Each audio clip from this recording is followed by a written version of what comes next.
Welcome to Professor Benzene. This is Professor Benzene.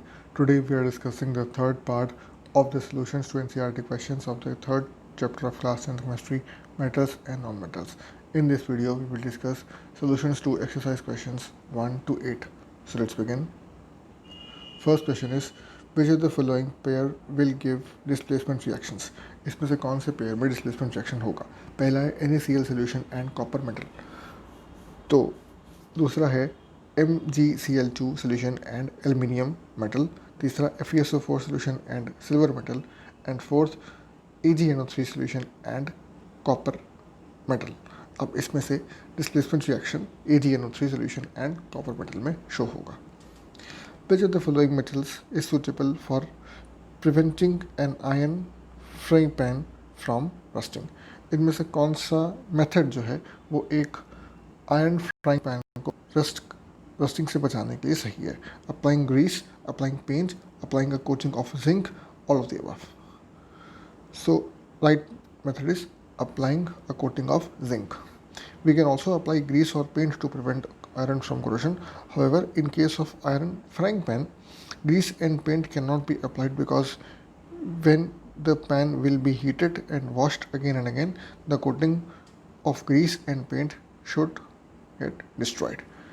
तो हम वैसे तो रस्टिंग को रोकने के लिए ग्रीसिंग भी करते हैं, पेंटिंग भी करते हैं, लेकिन पेंट और ग्रीस जो है वो रिपीटेड वॉशिंग की वजह से वॉश आउट हो जाएगा, हट जाएगा. इसलिए कोटिंग ऑफ जिंक जो है वो एक बेटर ऑप्शन है for preventing rusting in case of iron frying pan.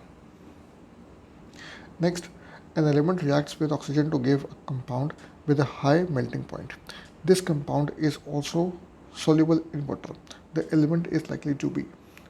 एक एलिमेंट रिएक्ट करता है ऑक्सीजन के साथ जो कि एक कंपाउंड देता है जिसका मेल्टिंग पॉइंट हाई है और ये कंपाउंड वाटर में सोल्यूबल है.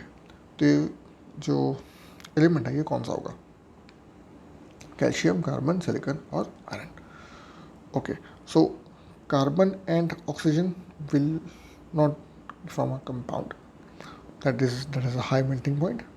Carbon and silicon, oxygen and silicon will also not form something that is high melting point and soluble in water. Iron and oxygen will also not form something that is soluble in water. Only calcium and oxygen can form something soluble in water. So calcium is the right answer. Food cans are coated with tin and not with zinc because food cans जो होते हैं वो tin से coated होते हैं, zinc से नहीं होते. क्यों नहीं होते? Zinc is costlier than tin, zinc has a higher melting point than tin, zinc is more reactive than tin, और zinc is less reactive than tin. Which of the reasons is correct? So food cans are coated with tin and not zinc because zinc is more reactive than tin. Zinc का reaction जो है वो tin के comparison में ज़्यादा होता है. Next, you are given a hammer, a battery, a bulb, wires and switch. A hammer, a battery, a bulb, wires and a switch. How could you use them to distinguish between samples of metal and non-metal? In products को use करके हम metal और non metal के samples के बीच में distinguish कैसे कर सकते हैं? With the hammer we can beat the sample and if it can be beaten into thin sheets, that is, it is malleable, then it is a metal, otherwise it is a non-metal. Similarly, we can use the battery, the bulb and the wires and a switch to set up a circuit with the sample. If the sample conducts electricity, then it is metal, otherwise non-metal. Second part, assess the usefulness of these tests in distinguishing between metals and non-metals. अब ये test metal और non metal को distinguish करने के लिए कितने सही हैं? The above tests are useful in distinguishing between metals and non-metals as these are based upon the physical properties, not chemical properties involved in these tests. Physical properties पर based हैं, chemical properties involved नहीं है, लेकिन they can still justify that the elements are metal or non-metal. Next question, what are amphoteric oxides? Give two examples of amphoteric oxides. The oxides that behave as both acidic and basic oxides are called amphoteric oxides. ऐसे oxide जो acidic और basic दोनों form में behave करते हैं उनको बोलते हैं amphoteric oxide. Example, aluminium oxide Al2O3 and zinc oxide ZnO. Next, name two metals which will displace hydrogen and dilute acids and two metals which will not. ऐसे दो मेटल बताने हैं जो कि हाइड्रोजन को डिस्प्लेस कर देंगे फ्रॉम अ डाइल्यूट एसिड, और दो ऐसे मेटल जो डिस्प्लेस नहीं करेंगे। So the metals that are more reactive than hydrogen will displace it from dilute acid. Example sodium and potassium.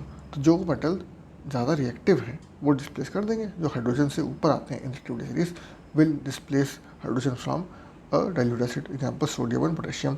Metals that are less reactive than hydrogen do not displace it. और जो कम reactive हैं यानी कि reactivity series में नीचे आते हैं below hydrogen, वो डिस्प्लेस नहीं करेंगे। Example copper and silver. Next, in the electrolytic refining of a metal M, what would you take as a anode and cathode and the electrolyte? Electrolytic refining हो रही metal M की, तो इसमें anode, cathode और electrolyte के form में क्या use करेंगे? एनोड के फॉर्म में इम्प्योर मेटल एम, कैथोड के फॉर्म में thin strip of pure metal M, और इलेक्ट्रोलाइट होगा solution of salt of the metal M. The electrolyte is always the solution of salt of metal, and anode is impure metal M and cathode is pure metal M, thin strip of pure metal M. इस तरीके से हम करेंगे refining of the metal. तो दोस्तों इस video में इतना ही। अगर आपको वीडियो पसंद आया, अगर ये वीडियो आपके काम का था, प्लीज़ इसे लाइक करिए, चैनल को सब्सक्राइब करिए और इस वीडियो को अपने दोस्तों के साथ स्कूल में, कोचिंग में सब जगह शेयर करिए ताकि उनके काम आ सके। मिलते हैं अगली वीडियो में